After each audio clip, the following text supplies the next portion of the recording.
Let's see about Sonic. So many! Where was I again? Oh, right. Sonic. Oh, Sega, how the tables have turned. Any attempts by Sonic Team themselves to make a new game in this once-beloved series have been either ridiculously experimental, stupidly rushed, or oftentimes both. And with the most positively received game in recent memory being fan-made, it seems that the fans remember what made the Blue Blur great better than Sonic Team themselves. And with Dreams giving everyone with a PS4 the ability to create any kind of Sonic game that they want, that problem is only going to continue. Sonic games in Dreams are really popular, both to create and to play. And with so many Sonic games, there is of course a broad spectrum of quality, both 2D and 3D. However, I'm going to focus on the 3D Sonic games because while I was able to find a few 2D Sonic games, the vast majority of them were 3D. So let's kick things off with Sonic Venture, a pretty standard 3D game with precise enough physics that clearly takes inspiration from the Sonic Adventure series. Like oh so many games I was able to find. Unlike most of those games, this one has several alternate gameplay modes in development, and it currently has a section where you play as Knuckles looking for a group of gems. It's not the most polished game that I was able to find. There are still plenty of moments where I found the homing attack didn't lock on despite the fact that it looked like I jumped as far as I could go. That said, it's still a ton of fun to play. The physics, when they do work, are precise enough and clearly made with speed in mind, as you'd expect. It's nowhere near done, but, much like the Avatar game, is very much worth following in my book. Next up we have the strangest Sonic game that I found, and one that I honestly didn't expect to even exist. Sonic XDream, a remake, I guess, of Sonic Xtreme.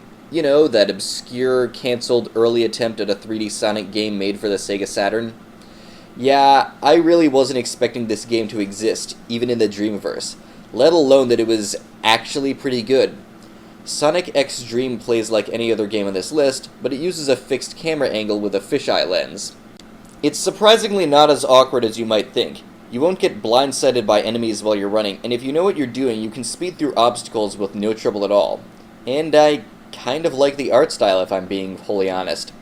Looking at what footage I've seen of Sonic Xtreme, I honestly didn't think it would ever have worked, but this game proved it could.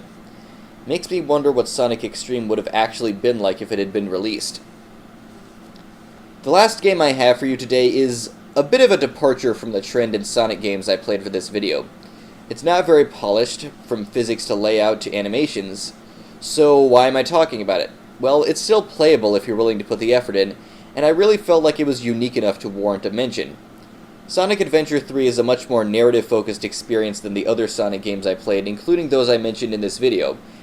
It has cutscenes in between most of the levels, and it even has dialogue during some gameplay segments. The gameplay is also a bit different in that it has less dependence on the homing attack and a greater emphasis on using a boost ability to clear large gaps and smash through enemies. Though I have had some trouble with that mechanic in certain places, but those felt situational. It also isn't always clear on where you need to go, but if you keep searching, you'll find it. Something else of particular note is that the game is fully complete and has 5 hours of gameplay, so there is no need to worry about reaching the end of what has been made and having literally nowhere else to go. I could also comment on the lack of animations, but considering how well my Demon Slayer video has done, y'all must not care that much about precise animations so long as the gameplay works. So, Sonic Adventure 3. Check it out if you want to settle in for the long haul. Thank you all for watching, and I'll see you in the Dreamiverse.